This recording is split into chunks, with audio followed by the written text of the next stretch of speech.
Purple. Shabbat Shalom. Shabbat Shalom.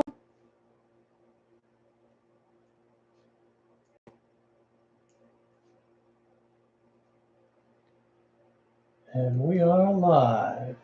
Yay. Got a couple minutes because we started at 3. Mhm. Just wanted to start the live stream a little early for people. Let's see who's here. 0. I know. Oh, 1. Yay, 1 person. Keith Gotham. Shabbat Shalom, is Keith. there. Shabbat Shalom. There's 1. Always faithful, Keith. Thank you, Keith. Yep. Toda Rabbah. Did you have a good week? I think he's talking to you, Keith. I mean, there's a 10-second delay. Ah, So, not that we built it in, but it's there. it just happens. Shabbat Shalom, Lena. Yay. Yay. And Emmy too, I guess.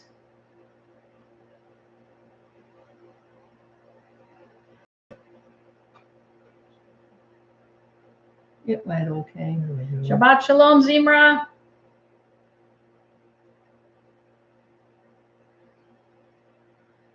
All right.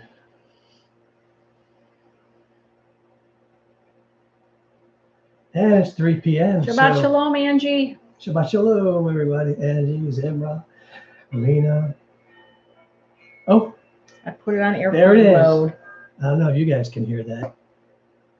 You have it on airplane mode. Yeah, and it's still Can- making noise. Well, can I'll turn it you off. fix it before we start? I'll just turn it off. There you go. Well, Shabbat Shalom, if you're just tuning in and didn't hear me say that already. And Shabbat Shalom. Adonai Sabatai Tiftachu fi Yagid Tehillah. Over my lips, Lord Adonai. Let me tell forth your praise. Amen. Amen. So today, I wanted to focus on a particular text. I did some translation, and I want to let you know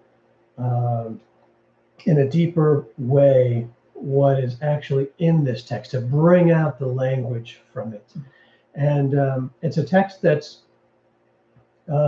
associated very closely with Pesach. You can turn there now. Yeshayahu, that's Isaiah, chapter 53. Yeshayahu, that's Isaiah, chapter 53. Okay, and we'll start here. What is the title of this teaching today? So I can write it in my notebook. Call it the suffering servant. Thank you. Appropriately, suffering servant.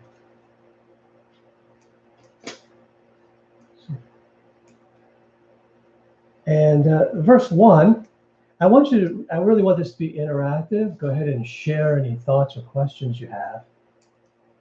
Verse 1, and I know very well that people say there's a context to this verse, to this passage, which begins in chapter 52. And in some regards, that's obviously true. But we're going to start with verse 1 here anyway. Shabbat Shalom, Jennifer. So verse 1, Yeshayahu, Isaiah 53, verse 1. And this is a direct translation from the Hebrew, who has believed? Who has believed? Who has had emunah, who has believed according to our report? He'emin is the word in Hebrew. Who has the belief? Who has the faith? According to our belief, according to our report, excuse me.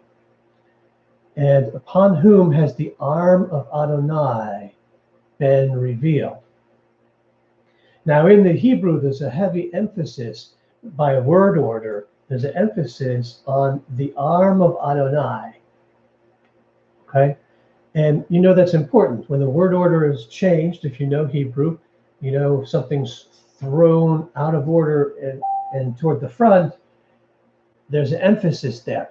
So what does, oh wow, Chag Sameach, Yoshia. All right, Shabbat Shalom. Shabbat Shalom. So we're in Yeshayahu 53:1, and we see that arm of Adonai is thrust forward in the context. So what do you think that means? What does arm of Adonai mean? Oh, Shabbat Shalom, Tiffany. What do you think arm of Adonai means? Go ahead and share. Emmy says Shabbat Shalom too. Oh, Jason. Arm of Adonai. What do you do with your arms if you're struggling? What do you do with your arms? You hold things. You can hold things. Think of different things you can do and how much you're able to do without your arms. Not much. Yeah. The arm is the thing that you do things with. It also can exemplify power or strength, right? So the arm of Adonai, the strength, the power of Adonai, the acting agent of Adonai, who has believed, who has had faith according to our report, so upon whom has the acting agent of Adonai been revealed. So who's this mysterious acting agent of Adonai? Yes, Isaiah, Yeshayahu.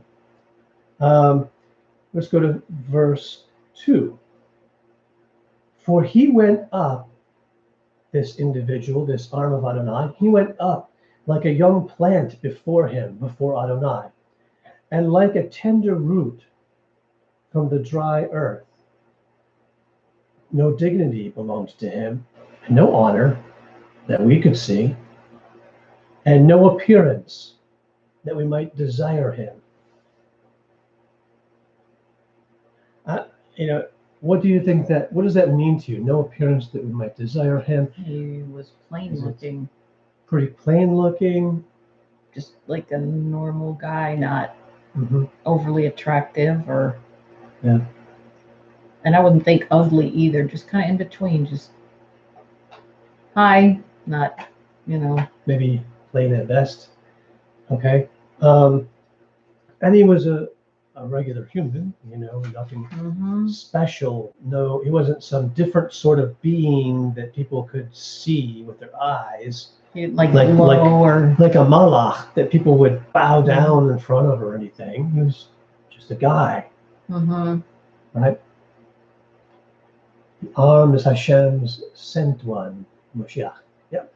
A leper. Get into there. So verse 3, he was despised and forsaken of men. There were people who put him down quite often in his lifetime. A man of suffering, or the word in Hebrew there, or pain, and acquainted with illness, and like one before whom the face is hidden. And that's where Yeshua says he was like a leper, before whom the face is hidden, right? The leper, you got to hide the face. He was despised, and we did not esteem him. Now, we're talking about, you're using the word we, right? We're using the word we here. So who is we? We have pronouns here, our report, and now we have a we. We did not esteem him. Who's the we? Who's speaking? Is average treated as a leper? Yep. Who's the we? And who is speaking here? Isaiah speaking. Isaiah is a prophet. He's one speaking. So he would have to be included in that group of we. So who is Isaiah? Anyone? Is he Irish? Jewish? He's Jewish. Or one of the 12 tribes even. There were still people from all the different tribes who were there. Certainly not everyone from all 12 tribes, but there were people from all 12 tribes, like the prophetess in the temple, right? Was from one of the 12 tribes who met him when he was born. he was just, okay, so we did not esteem him. And we go on to verse 4. Truly, and this part's interesting, truly he bore. And the Hebrew word for this bore is, or it could be carried, or took away, or pardoned, or forgave. He bore, took away, carried, pardoned our illnesses, plural, and carried or bore our pains. Carried, bore, took away our pains or our suffering. Yet we considered him as being stricken. Somebody is going around, he's healing people. He's taking away their pains and their suffering. And yet we, a people whom Yeshayahu belongs to, the Israeli people, or Jewish people, because the term Jewish eventually, although it means praiser of God, yes, it means people of the one tribe, or yes, it could mean the people of the country of Yehuda, as opposed to but yeah, there's a sense even in Scripture where Jewish is a term that encompasses all Israelites as well, right? So Yeshayahu, a Jewish person, in that sense, is saying we considered him as being stricken, struck down. That's interesting. As in, and this is straight from the Hebrew, struck down, like struck down dead. We considered him as stricken, struck down dead, and humbled or afflicted by God. Now, when I say that, think about what just happened, Pesach, what happened to him on Pesach. He was stricken quite often and very badly. He was humbled. And the people, some of the people, many people, thought he was afflicted by God, right? He was up there for blasphemy. It wasn't really blasphemy, but that was the charge they were pinning That's on what him. they said. And he was struck down. In the word here that for struck down is like struck down dead. Yeah. And there's an emphasis on God in the word order. So it's really evident that they didn't just see him as humbled, but it's really stressed that they saw him humbled by God. It was by God that they saw him humbled via the word order.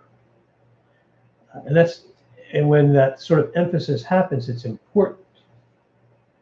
So why is it important, do you think, that they saw that the humbling, the striking, and the striking down of this individual was done by God? Why was it important to put in the word order that they thought it was by God that this person was being struck down?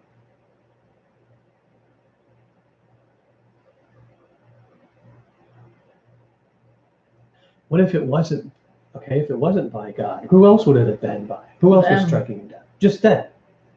If people didn't think he was being struck down, by God, it was being orchestrated by God, or he's being punished for really committing blasphemy. If it wasn't that, then what would it have been? It would have been these men throwing false charges on him, which is what it really was. But they didn't think they were putting false charges on him, apparently. Or maybe some of them knew, but the majority, it seems, had this sincere thought out of the people that were killing him, not out of all Israelites. The ones who were seeing him as actually guilty. He has ultimate authority, Elijah says.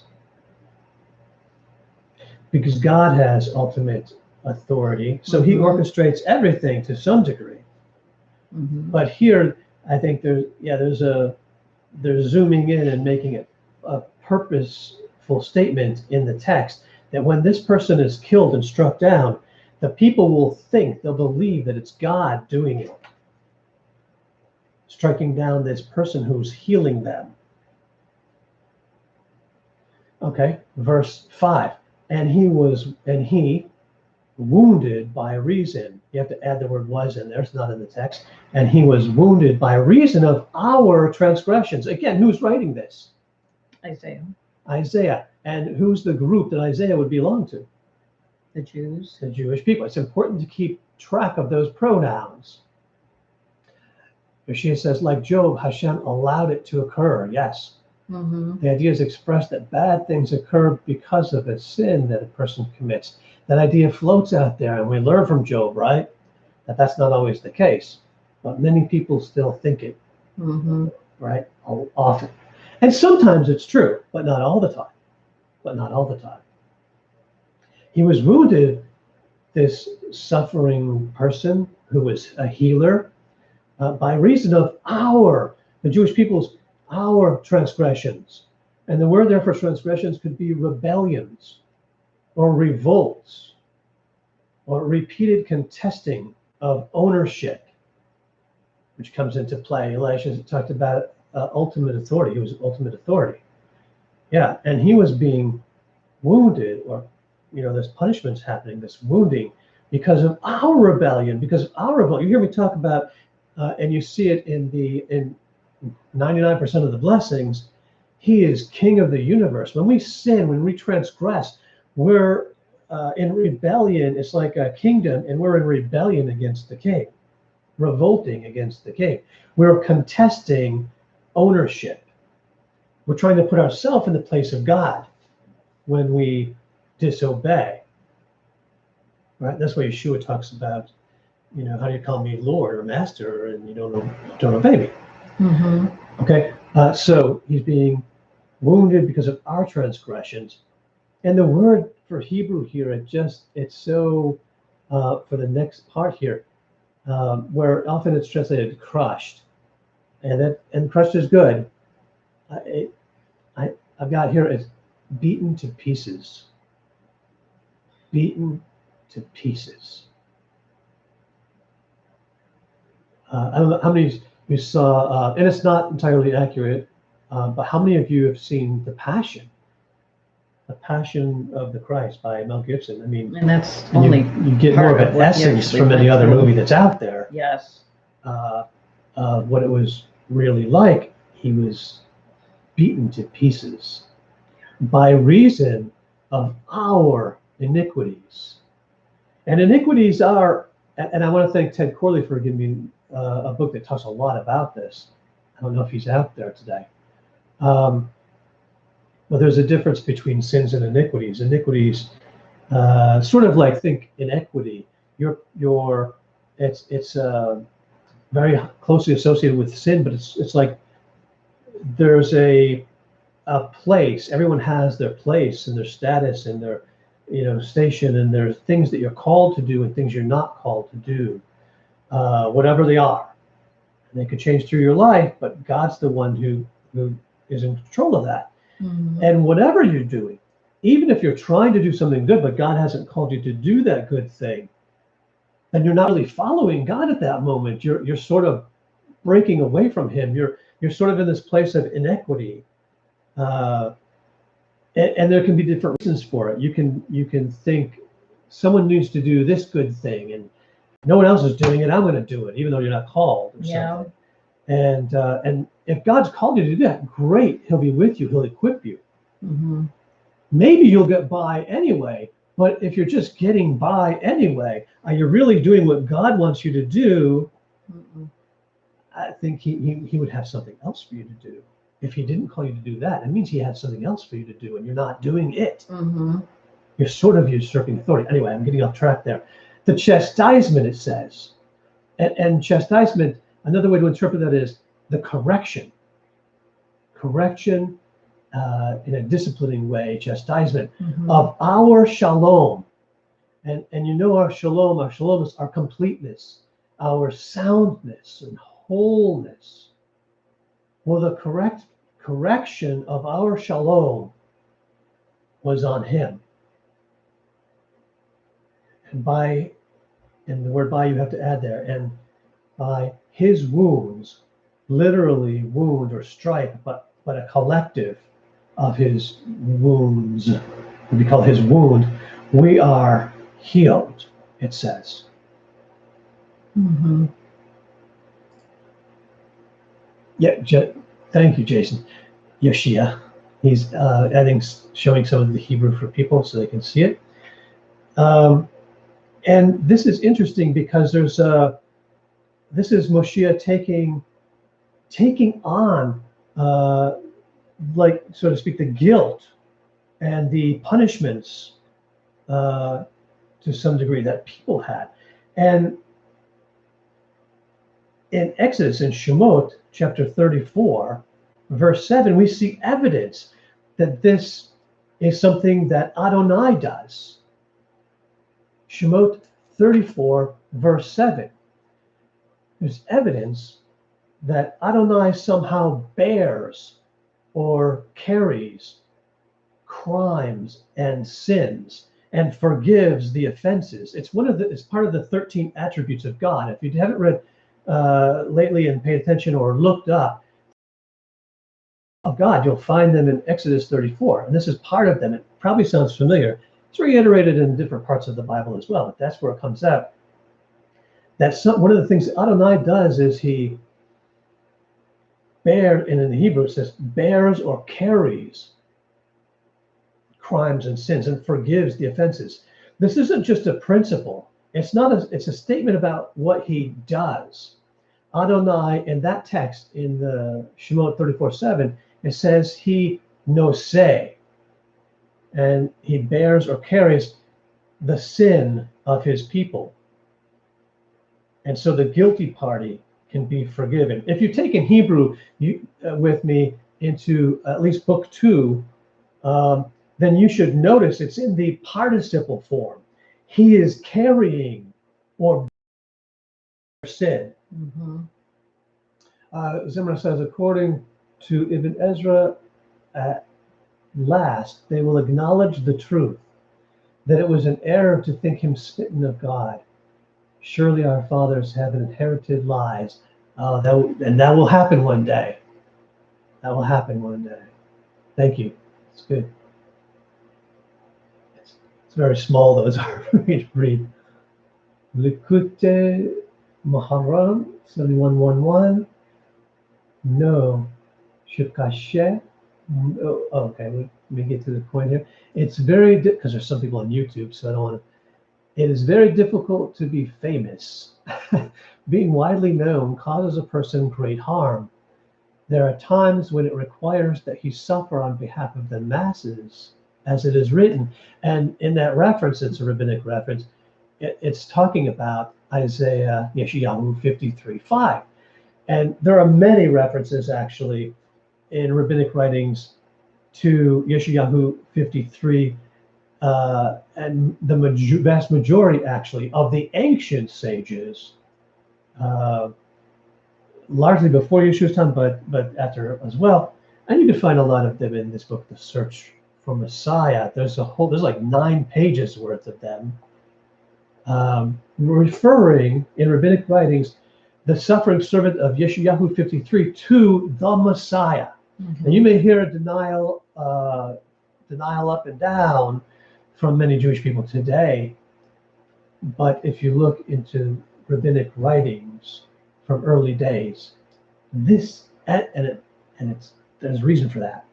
It's talking about the Messiah.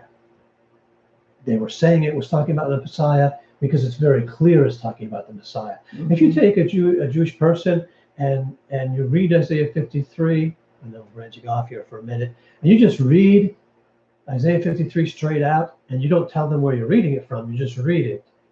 A lot of people will think you're reading something from the Gospels, from the Besorah, and they will tell you, "Shut up! I don't want to hear that. I don't believe in the New Testament." They'll say, right?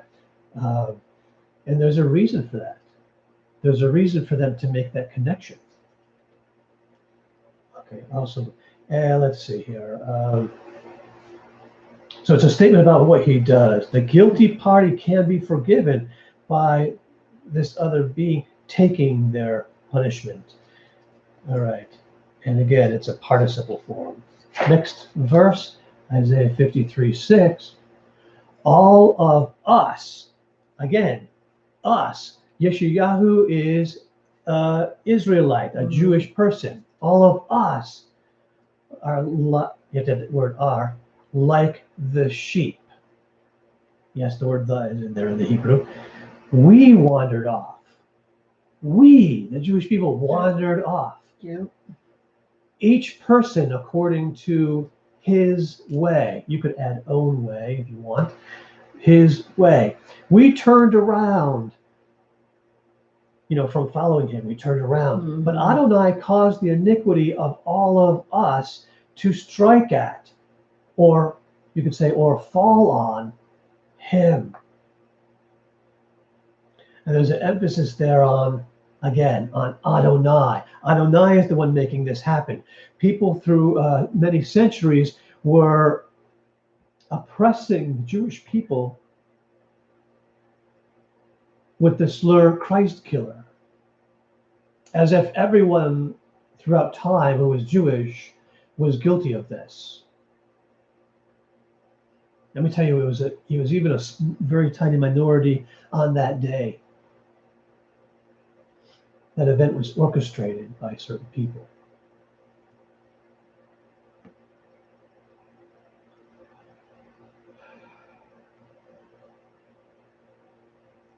But it says here that Adonai caused this.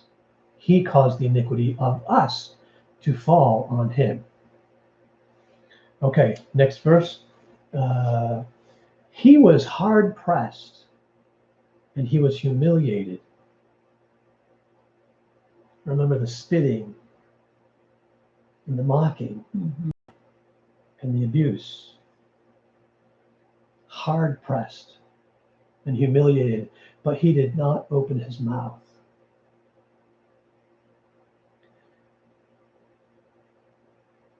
He submitted to the situation. He didn't struggle against it.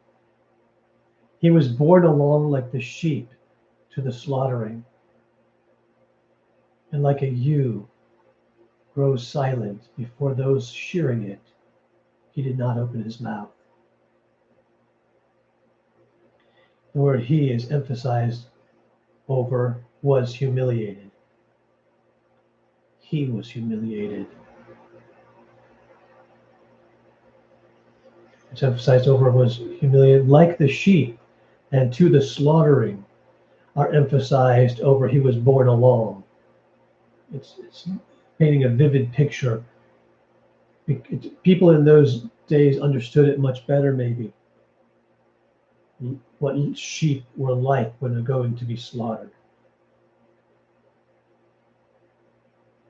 Also, there's note the repetition. There's repetition.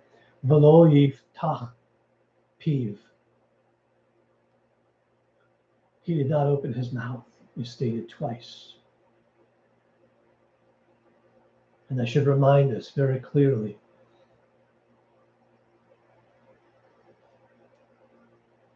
of the trial before Pilate. And he says, derech, the way. I didn't scroll for a little while, so I'm not sure what that went with. I'm sorry. But yes, we follow the way, just like Joseph. Yes, there's a model. Mashiach, there are two understandings of Mashiach. Well, there are a lot of different ways people understand Mashiach, but there's one thing where many Jewish people believe there are two messiahs. There'll be a suffering servant who comes and dies for the people, and that's Mashiach ben Yosef, and then Mashiach, because he's like Yosef, and then there's Mashiach ben David, who will come and conquer and rule over the world, like David was a king. So thank you, Jason.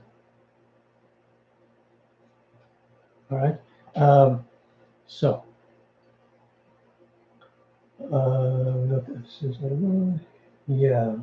Pilate. Next verse 8. He was taken by oppression. He was taken by oppression. And out of conformity or judgment.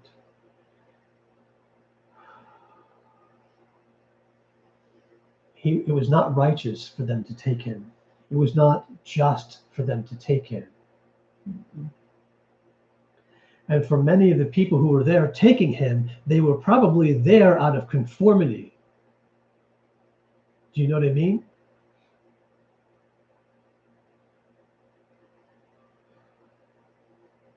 You sometimes, maybe you remember back in school, and it happens more than in school, obviously. But when you see someone being bullied or picked on, you have a choice to make. You have a choice to make. You can turn away, you can ignore it, you can go away, you can join the bullying and conform, or you can stand against the bully. Mm-hmm. There are a lot of choices you can make, but you have a choice to make. He was taken by oppression and out of conformity or judgment. And of his generation, who considered that he was cut off from the land of the living by reason of the transgression of my people, he was struck. Again, see the emphasis over and over and over via the pronouns. Yeshayahu, the Jewish, the Israelite prophet, Navi, is the one talking about his people, my people, us, our.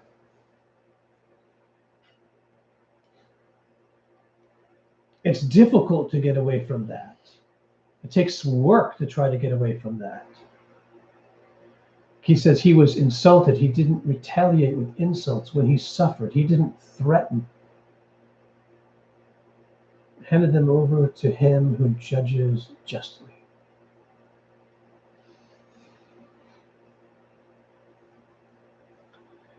There was no real just cause or true legal cause for him to be taken.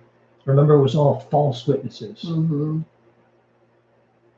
There were many people stood up to witness and they didn't agree. Their testimony didn't agree. They're making things up or portraying things wrongly, incorrectly. I see a court with unjust leadership and some fearful members conforming to the stance of their virulent peers. Remember who is speaking and notice on whose behalf was this individual struck. Isaiah said it was for Ami, my people. And who are Israel? Who are Isaiah's people? Gave that away.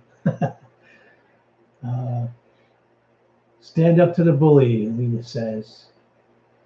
Israel, that's right, Zimra.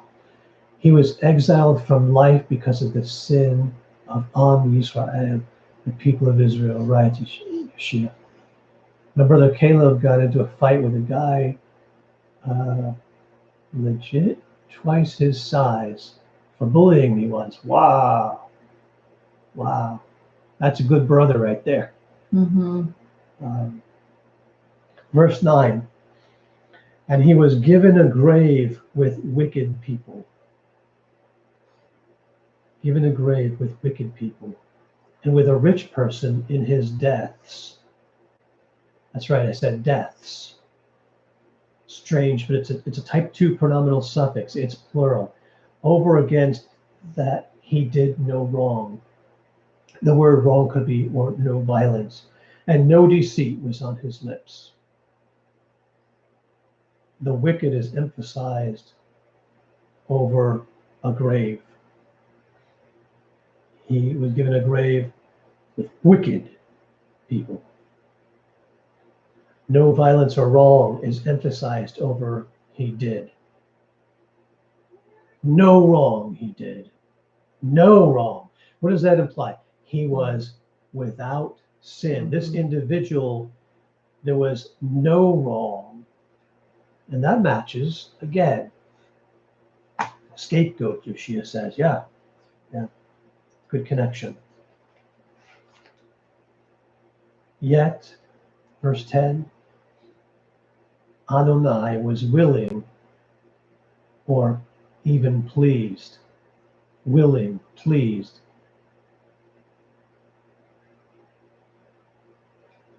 To beat him to pieces.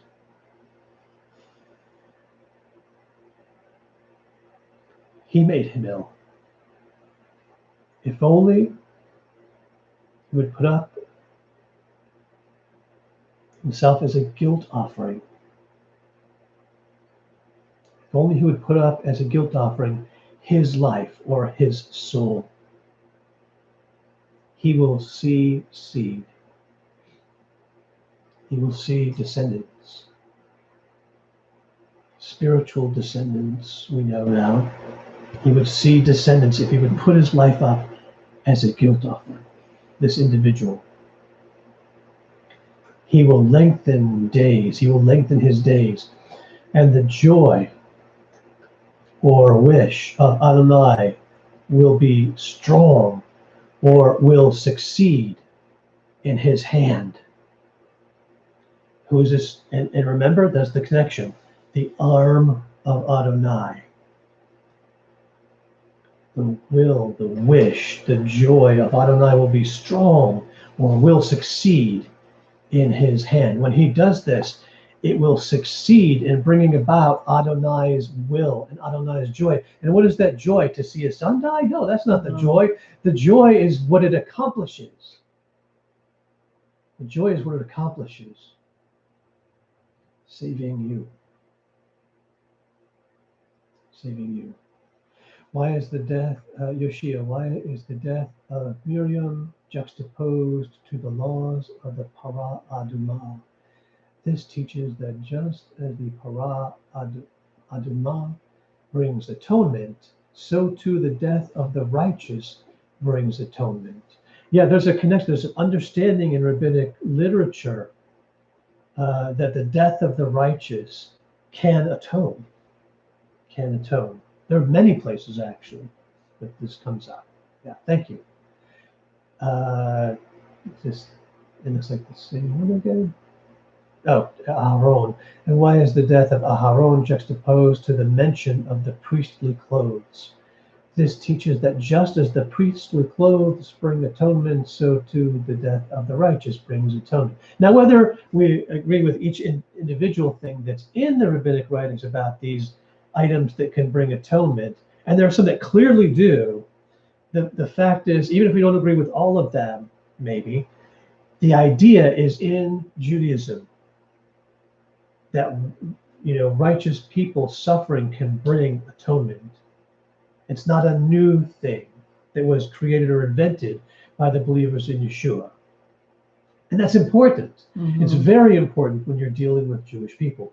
And that's, to a large degree, what we're talking about today, what we're doing this for today, to reach Jewish people, but also to solidify your faith. People ask, what kind of proof do you have for God? This Isaiah script, was written long before Yeshua, and it describes what he did in his death very clearly. And so I hope it bolsters your faith as well as helps with anyone. You could show them, you don't believe in God. Let me show you this. The Isaiah scroll, and there's no doubt about that.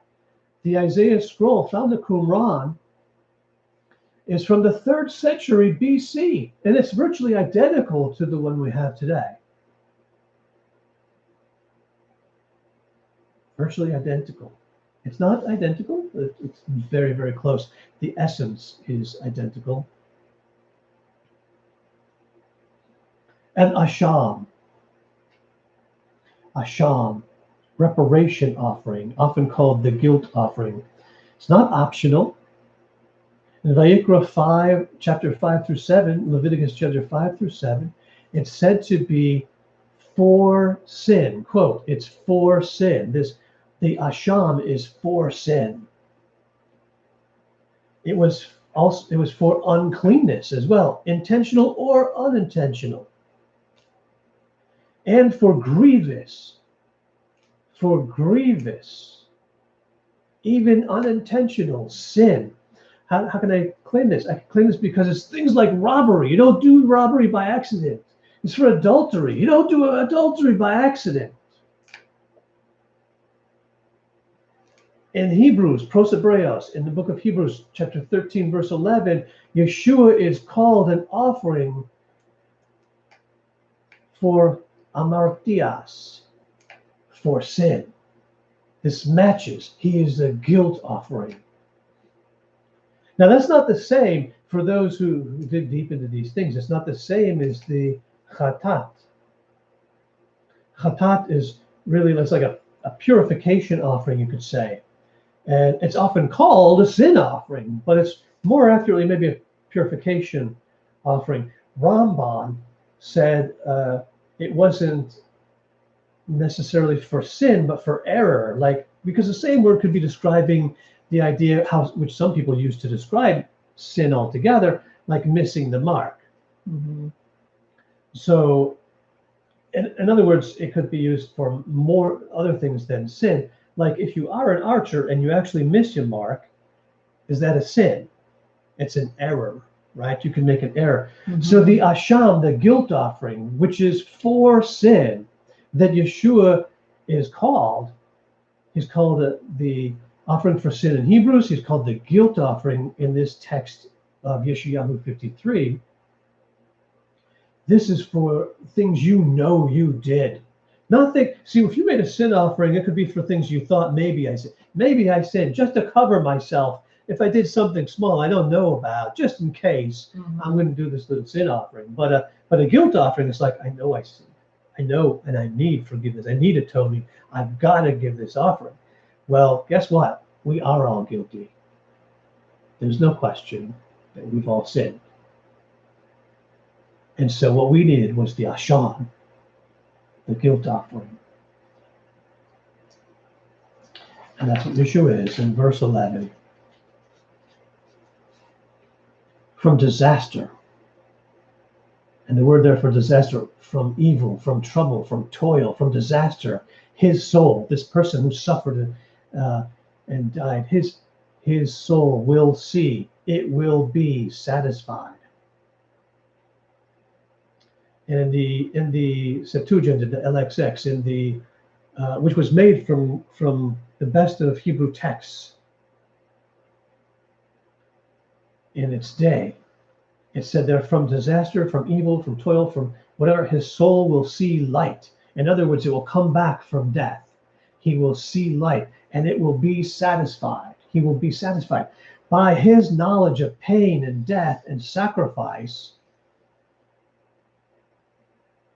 the righteous one, my servant, will pronounce not guilty, or in other words, make righteous in regard to the many, and their iniquities he will bear. What does this sound like? I mean, how else do you match this to anything? It's baffling how people can miss this. Mm-hmm. Especially if they know the Hebrew. The righteous one, my servant, by his death will pronounce not guilty. He's the judge. He also ends up being the judge, Mm-hmm. pronouncing not guilty. He will make righteous many people, and their iniquities he will bear. And guess what? In that text, the righteous one, the phrase the righteous is emphasized over will pronounce not guilty. Righteous one without sin. Mm-hmm. And I don't know if you like this exegesis. Please let me know. Give me feedback on what we're doing here and see if this is, because I want to know if this is meaningful for you. Mm-hmm. It really is for me. But when you take your time and when you've learned the languages and you translate for yourself directly from the text, there's so many things that pop out, so many meaningful things. Mm-hmm. From the text itself. And that's where the message that we share should be from. It should be from the text, not put on top of the text from our own ideas, not using the text to get our ideas across. We want to give you the message from the text. Mm-hmm. From the text. In verse 12, and this is the verse I'll end with if it's getting you tired or something. So, therefore, because of what this servant does, I will divide or allot a share for him among the great ones, or among the many. And the great one, mighty ones, or the many, he will divide plunder below, because he abandoned his body to death, and he let himself be counted, or he was counted with those transgressing, or with the transgressors. And he bore the sins of many. That's us. He identified with us. And for that he's being rewarded. He bore the sins of many, and he interceded for those transgressing. He interceded for us. He and sins of the many are emphasized over bore. It's important that he did this. Mm-hmm. The only sinless person, the only one who could do this, Yep. did this. And it was sins of many. Many. Also, for those transgressing is emphasized over he interceded. He interceded. It was for those transgressing. Mm-hmm. If anyone says they're not transgressing and they have no sin, they're so self-righteous that they can't admit that they've been wrong, or that they are, at heart they've gone astray. They think their morals are better than God's morals, for example, or then they're deluding themselves. Mm-hmm. Without repentance, without teshuvah, without this acknowledgement, without acknowledgement, admitting that you have gone astray, that you are not following God's ways, and you need to do this change and follow him. If you don't do that, you're just deluding yourself, and his death will not cover you. Mm-hmm. So that's what this, we can see why these things are emphasized. It's important to know that they're emphasized, and you can't get it. It's one of those things you can't get it in the English translation. It's not there. Yeah.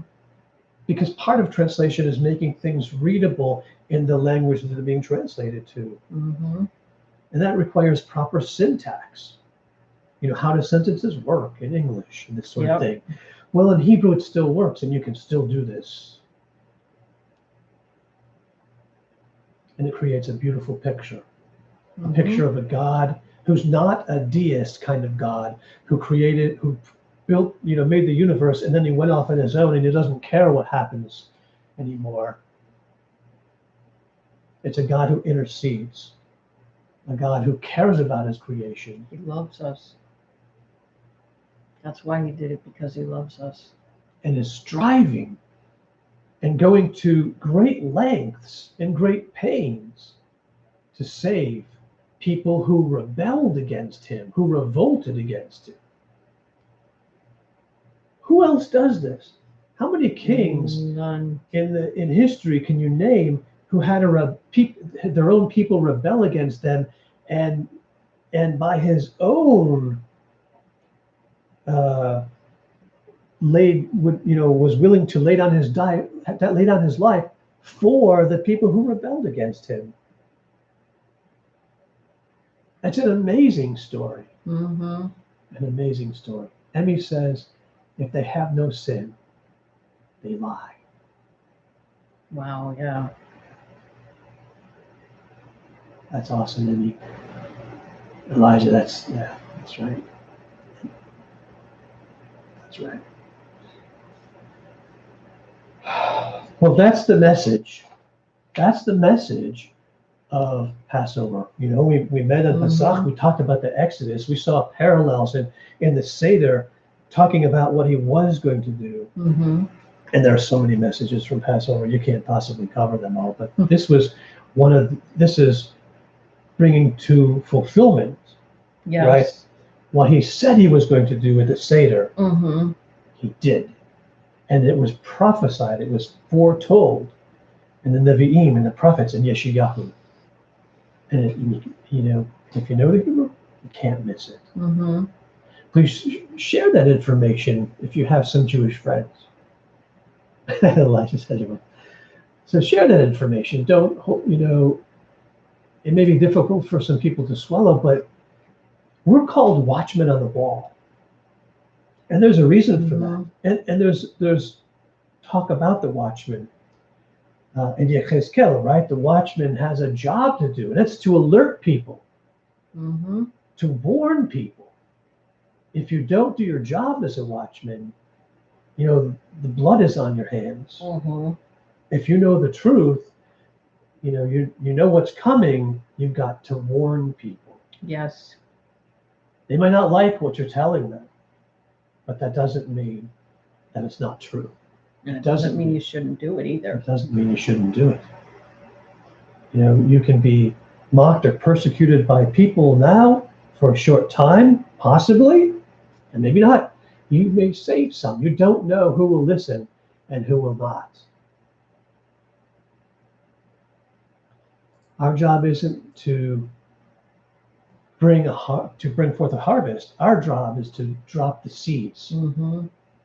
Shalom talks, well, some drop seeds, some water, but it's God, it's the Ruach who brings forth the harvest. So don't worry about those parts. Just do your part. Yep. Share truth, drop seeds, and let God worry about the rest. Just do what you can do, and that's enough. Amen. So that's our message. There's going to be another message later on. I don't want you to forget. What time, so they know? Tonight at 7:45. We'll go live about 7:45, and we'll give a few minutes for people to sign in again.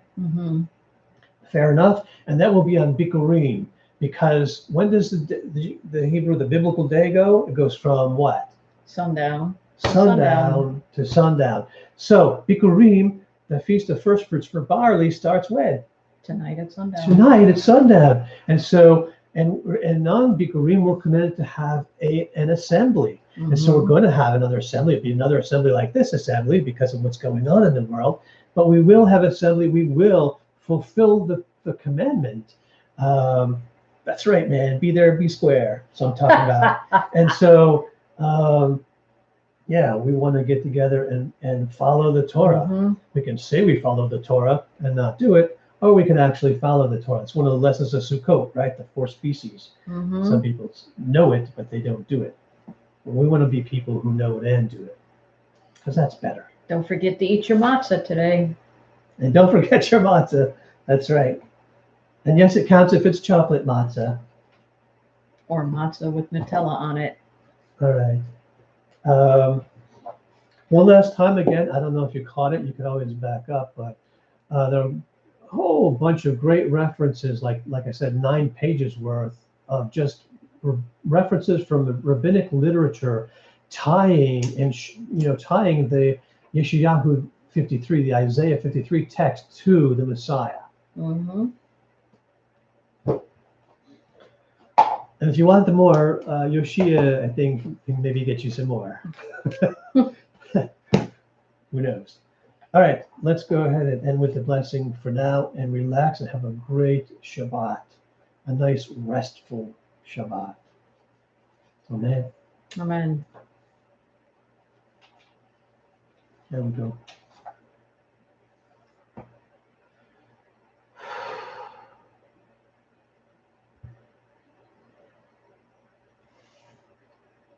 It just struck me, we read about his peace, the oppression of our peace, of our shalom was on him. And that means we can have shalom now, we can have peace.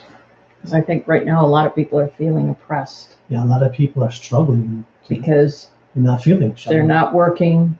Yeah. They're spending more time at home, which in a way can be good because then you're spending more time with your family instead of doing this, that, and the other thing. But at the same time, people that live alone are probably getting pretty lonely. Yeah, it can be very stressful, especially if you're a very outgoing person. Yes. Sometimes the family together thing isn't so good either right now. I hear there's domestic, and what I mean by that is domestic abuse. Yeah. Is skyrocketing. Yeah. And so we need to be in prayer about that. Yevarechecha Adonai v'yishmerecha. Ya'er Adonai panav elecha v'yichunecha. Yisa Adonai panav elecha v'yasem lecha Shalom. Adonai bless you and keep you, guard you and protect you in these difficult times. Adonai make his face to shine on you and be gracious to you, giving you his favor and his mercy as he watches over you. Adonai lift up his countenance upon you, not turn away, not now, not in your need, and give you his perfect holistic shalom that he died to give you, his perfect peace. B'Shem Yeshua. Amen. Amen. Looks like there's a couple more comments. Yep. At least one. But it does keep people away from them bullies, so there's a little less oppression on that front. That's a very good point. That's true.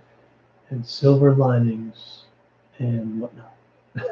All right. Okay, so shalom. We'll see you all later. Later, man.